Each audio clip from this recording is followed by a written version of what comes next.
기억을 잃은 낯선 마을에서 그를 만났다. 제 이름이 뭔지 몰랐습니다. 어디서 왔는지도, 왜 이 낯선 마을 논두렁 옆에 쓰러져 있었는지도. 눈을 떴을 때 보인 건 파란 하늘과 쭈그려 앉아 저를 내려다보는 한 남자의 얼굴이었습니다. 무뚝뚝한 눈썹, 그을린 피부, 국물 냄새가 배어있는 낡은 앞치마. 그는 딱 한마디를 했습니다. 살아는 있네. 그게 제 새 삶의 시작이었습니다. 저는 나중에 알았습니다. 그 남자가 한때 파리와 도쿄의 미식가들이 줄을 서던 스타 셰프였다는 것을. 그리고 저 역시 기억 속 어딘가에 전 세계 패션 위크를 누비던 디자이너의 삶이 잠들어 있다는 것을. 우리 둘 다 상처를 안고 이 작은 마을로 흘러들어왔습니다. 하지만 이 마을에는 우리가 몰랐던 비밀이 있었습니다. 우리 부모님 세대가 묻어둔 비극, 그리고 그 비극을 이용해 마을 전체를 집어삼키려는 탐욕스러운 손이 이미 뻗쳐 있었습니다. 이건 단순한 러브스토리가 아닙니다. 빼앗긴 기억을 되찾는 이야기이고, 잃어버린 가족을 다시 만나는 이야기이며, 악인의 손에서 소중한 것들을 지켜낸 사람들의 이야기입니다. 가을이 막 시작되던 어느 아침, 서하마을 입구 논두렁길에 한 여자가 쓰러져 있었습니다. 흙투성이가 된 고급 원피스, 한쪽이 부러진 구두, 그리고 아무것도 담기지 않은 텅 빈 눈동자. 마을 어귀에서 새벽장을 보고 돌아오던 강만복 할머니가 제일 먼저 발견했습니다. 아이고, 이 사람이 죽었나 살았나? 할머니의 외침에 마을 사람들이 하나둘 몰려들었고, 가장 먼저 달려온 사람이 오승모였습니다. 42살 서하마을 토박이이자 마을 유일의 식당 풍천옥주인. 그는 여자의 맥박을 확인하고 아무 말 없이 등에 업었습니다. 병원 데려가야지요. 읍내 병원까지 40분인데 어떡해요? 그러면 일단 가게 안으로. 그게 오승모라는 사람이었습니다. 말보다 행동이 먼저인 사람. 논리보다 본능이 앞서는 사람. 여자는 사흘 뒤에야 눈을 떴습니다. 읍내 병원 응급실에서 정밀 검사를 받은 결과 뇌진탕과 함께 기억상실 증세가 확인되었습니다. 의사는 말했습니다. 외상성 기억상실, 언제 회복될지는 알 수 없다고. 손에 들린 것이라곤 부러진 휴대폰 하나였는데 액정이 완전히 박살나 내부 데이터 복구도 불가능했습니다. 여자는 자신의 이름을 몰랐습니다. 주소도 가족도 직업도. 유일하게 기억하는 것이라곤 그림을 그리면 손이 저절로 움직인다는 것, 그리고 어떤 천을 만지면 그게 어떤 소재인지 눈을 감고도 알 수 있다는 것뿐이었습니다. 병원 행정실에서 신원 미상자를 처리하는데 난감해하자 오승모가 앞으로 나섰습니다. 우리 마을 사람입니다. 제가 보호자입니다. 가족이세요? 잠깐의 침묵. 친척입니다. 거짓말이었습니다. 난생 처음 보는 여자였습니다. 그런데 왜 그랬을까요? 오승모는 나중에 이 순간을 이렇게 설명했습니다. 그냥 그래야 할 것 같았다고. 이유는 없었다고. 여자는 퇴원 후 풍천옥 뒤채 작은 방에서 지내게 되었습니다. 마을 이장 할아버지가 임시방편으로 이름을 붙여줬습니다. 서하마을에서 찾았으니 서하. 이름은 그냥 유하. 서유하. 그렇게 기억 없는 여자는 이름 하나를 얻었습니다. 오승모는 말이 없는 사람이었습니다. 밥 시간에 밥을 내어주고 필요한 것이 있으면 문 앞에 두고 갔습니다. 질문을 하지 않았습니다. 기억이 돌아왔냐고 묻지도 않았습니다. 어색하게 위로하지도 않았습니다. 다만 매일 아침 문 앞에 따뜻한 국 한 그릇을 두었습니다. 유아는 그 국을 마시며 처음으로 울었습니다. 이유를 몰랐습니다. 그냥 따뜻했기 때문이었습니다. 마을 사람들은 처음엔 수군댔습니다. 어디서 굴러온 여자냐, 신원도 모르는 사람을 왜 들였냐. 그러나 유아는 가만히 앉아있지 않았습니다. 기억이 없어도 손은 기억했습니다. 마을 할머니들이 짜다 만수일을 손질하는 걸 도왔고, 어느 날은 마을 게시판 현수막 글씨가 삐뚤다며 혼자 다시 디자인해서 출력해 붙였습니다. 깔끔하고 눈에 잘 들어오는 디자인이었습니다. 마을 사람들은 웅성거렸습니다. 저 여자 뭔가 있다. 그리고 오승모는 그 현수막을 오래 바라보다가 아무 말 없이 주방으로 들어갔습니다. 그날 저녁 문 앞에 국 대신 작은 케이크가 하나 놓여 있었습니다. 서툰 손으로 만든 듯 모양은 좀 이상했지만 맛은 기가 막혔습니다. 유아는 방문을 열어 주변을 둘러봤습니다. 아무도 없었습니다. 그녀는 케이크를 한 입 먹고 또 울었습니다. 서하마을은 작았습니다. 농과 밭, 오래된 기와집들, 마을 중심에 자리 잡은 풍천옥 식당. 풍천옥은 오승모의 어머니가 30년 전에 시작한 가게였습니다. 맑은 지하수로 빚은 순두부와 손수 만든 된장으로 끓인 국이 유명했고 한때는 멀리서 일부러 찾아오는 손님도 있었습니다. 그러나 오승모가 이 마을로 돌아온 건 고작 2년 전이었습니다. 그 전에 그는 서울에 있었습니다. 아니, 서울뿐 아니라 도쿄, 파리, 싱가포르. 이름만 대면 알만한 파인다이닝 레스토랑에서 수석 셰프로 일했던 사람이었습니다. 미식 잡지에 얼굴이 실렸고 방송 출연 제안도 여러 번 받았습니다. 그런데 그가 갑자기 서울을 떠나 이 작은 마을로 돌아온 이유 아무도 몰랐습니다. 마을 사람들도 그 자신도 입을 열지 않았습니다. 오승모는 어머니의 풍천옥을 이어받아 조용히 가게를 꾸려갔습니다. 메뉴는 단출했습니다. 순두부, 된장찌개, 막걸리 한 병. 그런데도 그릇 하나하나에서 정성이 느껴졌고 마을 노인들은 매일 이 가게에 와서 밥을 먹으며 하루를 채웠습니다. 유아는 눈치껏 풍천옥 일을 돕기 시작했습니다. 설거지, 홀 청소, 가끔은 손님 응대도. 오승모는 처음엔 됐다고 손을 저었지만 유아가 매일 아침 주방 앞에 나와 앞치마를 두르고 서 있으니 결국 포기했습니다. 마늘 까는 법은 알아요? 몸이 기억하면 알겠죠. 그 말에 오승모는 피식 웃었습니다. 살면서 처음 웃는 것 같은 얼굴이었습니다. 유아는 마늘을 깠습니다. 능숙하게. 손이 알고 있었습니다. 둘은 그렇게 나란히 주방에 서기 시작했습니다. 말은 많지 않았습니다. 그러나 침묵이 불편하지 않았습니다. 오승모가 국을 끓이는 동안 유아는 반찬을 담고 오승모가 상을 내면 유아가 그릇을 치웠습니다. 마치 오래전부터 그래왔던 것처럼. 그런데 그 무렵 마을에 낯선 차들이 드나들기 시작했습니다. 번호판이 서울인 검정색 세단들. 양복 차림의 남자들이 마을 곳곳을 사진 찍고 다녔고 어느 날 이장 할아버지 집 앞에 한 통의 공문이 날아들었습니다. 임철룡 회장. 국내 굴지의 부동산 개발사 철성그룹 회장.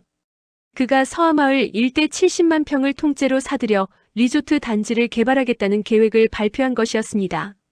마을 전체가 헐리는 것은 물론 주민들은 보상금을 받고 이주해야 한다는 내용이었습니다. 할머니들이 울었습니다. 30년, 40년 평생을 살아온 마을이었습니다. 의장 할아버지가 구청을 찾아갔지만 이미 서류는 통과된 뒤였습니다. 누군가가 조용히 손을 써뒀습니다. 행정 처리가 이상할 만큼 빠르게 진행되어 있었습니다. 오승모의 얼굴이 굳었습니다. 그는 풍천옥 뒤뜰 창고를 한참 바라보다 문을 잠갔습니다. 그 창고에는 낡은 문서 상자들이 쌓여 있었습니다.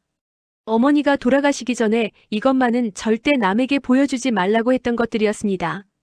유아는 그 모습을 멀리서 지켜봤습니다. 이유는 몰랐지만 그 창고가 이 모든 일의 중심에 있다는 걸 직감적으로 느꼈습니다. 그날 밤 마을 회의가 열렸습니다. 임철룡 측 변호사라는 사람이 나타나 주민들에게 이주 합의서에 서명하라고 압박했습니다. 주민들이 망설이자 변호사는 말했습니다. 서명 거부하시면 토지 수용 절차 밟습니다. 그렇게 되면 보상도 훨씬 줄어요. 그냥 지금 서명하시는 게 이익입니다. 협박이었습니다. 점잖은 말투로 포장된 협박. 오승모가 손을 들었습니다. 서명 안 합니다. 사장님 괜찮으시겠어요? 이 마을 땅 소유권 일부가 풍천옥 명의로 되어 있습니다. 저희 동의 없이는 개발 진행 못합니다. 변호사의 표정이 미세하게 흔들렸습니다. 유아는 그 순간 오승모의 옆에 섰습니다. 본능이었습니다. 기억은 없어도 어느 편에 서야 하는지는 알았습니다. 임철룡 측의 압박은 계속되었습니다. 다음 날부터 마을 어귀에 용역 직원들이 나타나 측량 장비를 들고 돌아다녔습니다. 일부 주민들은 겁을 먹고 하나둘 서명을 시작했습니다. 변호사는 매일 마을을 찾아와 이익을 내세우고 손해를 강조했습니다. 오승모는 버텼습니다. 그러나 혼자였습니다. 유아는 무언가 해야 한다고 생각했습니다. 기억이 없어도 이 마을이 부당하게 빼앗기는 건 분명히 잘못된 일이었습니다. 그녀는 읍내 도서관을 찾아가 토지 관련 법령을 뒤졌습니다. 손이 기억하는 것은 바느질이나 디자인만이 아니었습니다. 서류를 분류하고 정보를 구조화하는 방식도 몸에 배어 있었습니다. 며칠을 파고든 끝에 유아는 이상한 점을 발견했습니다. 철성그룹이 제출한 토지 매입 서류 일부에서 서명 날짜가 맞지 않았습니다. 어떤 서류는 소유주가 이미 사망한 날짜 이후에 서명이 되어 있었고 어떤 서류는 인감이 2번 찍혀 있었습니다. 문서 위조였습니다. 유아가 이 사실을 오승모에게 보고하자 오승모는 오랜 침묵 끝에 입을 열었습니다. 알고 있었습니다. 뭐리요? 이 개발 계획이 처음이 아니에요. 20년 전에도 임철용이 이 마을을 노렸습니다. 유아는 멈췄습니다. 20년 전에 우리 아버지가 막았습니다. 그런데 그 직후 아버지가 돌아가셨어요. 교통사고로. 근데 저는 그게 사고가 아니라고 생각합니다. 주방은 고요해졌습니다. 된장국이 보글보글 끓는 소리만 났습니다. 오승모는 창고 문을 열었습니다. 낡은 문서 상자 안에서 두꺼운 봉투 하나를 꺼냈습니다. 어머니가 남긴 것이었습니다. 봉투 안에는 20년 전 토지계약서 사본, 당시 마을 주민들의 서명부 그리고 사진 몇 장이 들어 있었습니다. 유아는 그 사진들을 한 장씩 넘겼습니다. 마을 전경 공사 중단 현장, 주민들의 단체 사진. 그리고 마지막 사진을 넘기는 순간 유아의 손이 멈췄습니다. 사진 속에는 두 남자가 나란히 서 있었습니다. 오승모의 아버지로 보이는 남자와 그 옆에 젊은 여자가 함께 있었습니다. 그 여자의 얼굴을 보는 순간 유아의 머릿속이 갑자기 쪼개지는 것 같았습니다. 섬광처럼 스쳐 지나가는 이미지들. 어린 시절의 목소리. 누군가 손을 잡아주던 감촉. 풍천옥과 똑같이 생긴 밥상 앞에 앉아 밥을 먹는 기억. 유아는 사진을 떨어뜨렸습니다. 이 여자가 제 어머니예요. 오승모가 굳었습니다. 사진 속 여자는 오승모 아버지의 옆에 서 있었습니다. 그들은 서로 아는 사이였습니다. 그것도 아주 가까운 사이. 문서 더미를 뒤지자 더 많은 것들이 나왔습니다. 두 사람이 함께 토지 소송을 준비했던 기록, 공동 명의로 작성된 각서, 그리고 유아의 어머니가 남긴 편지 한 통. 편지는 오승모의 어머니에게 쓴 것이었습니다. 형님, 이 아이만은 부탁드립니다. 철룡이가 손을 뻗을 겁니다. 제 딸은 아무것도 몰라야 합니다. 그래야 살 수 있습니다. 유아의 눈에 눈물이 흘렀습니다. 기억이 없어도 눈물이 났습니다. 몸이 알고 있었습니다. 슬픔이 뭔지. 두 사람의 부모는 20년 전 같은 싸움을 했습니다. 그리고 같은 적에게 당했습니다. 유아의 어머니도 오승모의 아버지도. 임철룡이 그 뒤에 있었습니다. 그리고 지금 그 싸움이 다시 시작된 것이었습니다. 유아의 기억은 조금씩 돌아오기 시작했습니다. 파편처럼 꿈처럼 어떤 날은 냄새로 어떤 날은 소리로. 그녀의 이름은 강유진이었습니다. 서울에서 자신의 이름을 건 패션 디자인 스튜디오를 운영하는 디자이너. 국내외 여러 브랜드와 협업했고 패션 위크 초청도 여러 번 받았던 사람. 그리고 기억과 함께 돌아온 것이 있었습니다. 사고가 나던 날의 기억. 유진은 어머니의 유품을 정리하다 낡은 수첩을 발견했습니다. 그 안에 서하마을이라는 지명이 적혀 있었습니다. 어머니가 평생 한 번도 꺼내지 않았던 이름. 유진은 그날 이 마을을 찾아가던 중이었습니다. 그런데 마을 입구 도로에서 뒤에서 차가 들이받았습니다. 블랙박스는 사라졌고 상대 차는 도주했습니다. 사고가 아니었습니다. 누군가 일부러 막은 것이었습니다. 누가? 이미 답은 나와 있었습니다. 임철룡은 유진의 어머니가 남긴 증거 서류의 존재를 알고 있었습니다. 그 서류가 세상에 나오면 20년 전 자신이 저지른 불법 토지 강탈과 위협이 드러납니다. 그래서 유진이 이 마을에 오는 것을 막으려 했던 것입니다. 그러나 이제 유진은 살아있고 기억을 되찾고 있었으며 손에는 증거가 있었습니다. 오승모는 서울의 지인을 통해 변호사를 구했습니다. 소송을 준비했습니다. 유진은 문서 전문가와 접촉해 서류 위조를 공식 감정 의뢰했습니다. 마을 주민들도 하나둘 다시 뭉쳤습니다. 이미 서명한 주민들도 강압에 의한 서명이었다는 진술서를 작성했습니다. 임철룡은 조용히 있지 않았습니다. 그의 측근이 오승모를 찾아왔습니다. 풍천옥 건물 통째로 매입해드립니다. 지금 시세의 3배. 서하마을에서 조용히 나가시면 됩니다. 오승모는 국자로 된장을 한 번 저었습니다. 국 드시고 가세요. 저희 회장님이 쉽게 물러서는 분이 아니에요. 저도요. 그 밤 풍천옥 유리창이 깨졌습니다. 투석이었습니다. 오승모는 유리를 쓸면서 아무 말도 하지 않았습니다. 유진이 옆에서 빗자루를 들었습니다. 둘은 말없이 유리를 치웠습니다. 그리고 그날 밤 처음으로 오승모가 먼저 말을 꺼냈습니다. 무섭지 않아요? 유진은 잠깐 생각했습니다. 무서워요. 근데 여기 있어야 할 것 같아요. 여기가 제 어머니가 지키려 했던 곳이잖아요.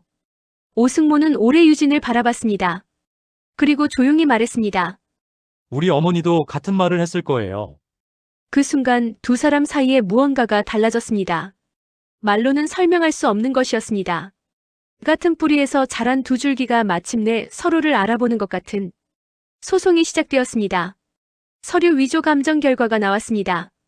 위조 맞다는 결론이었습니다.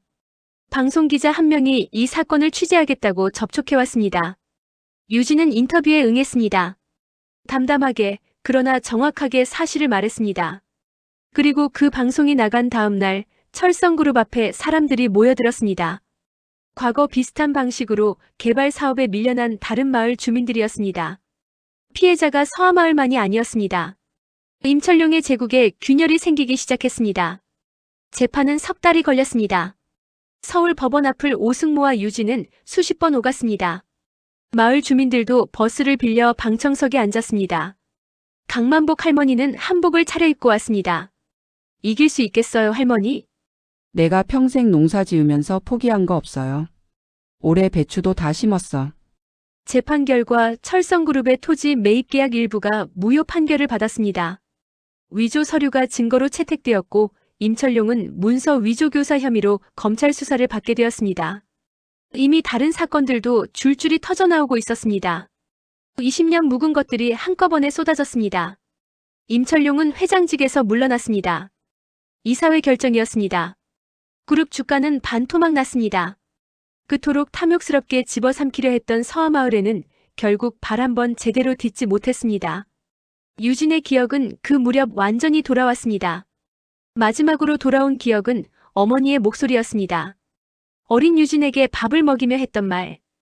유진아, 내가 어디에 있든 내 손이 기억하는 대로 살아. 손이 기억하는 게 제일 솔직한 거야. 유진은 서울로 돌아가야 했습니다. 스튜디오가 기다리고 있었습니다.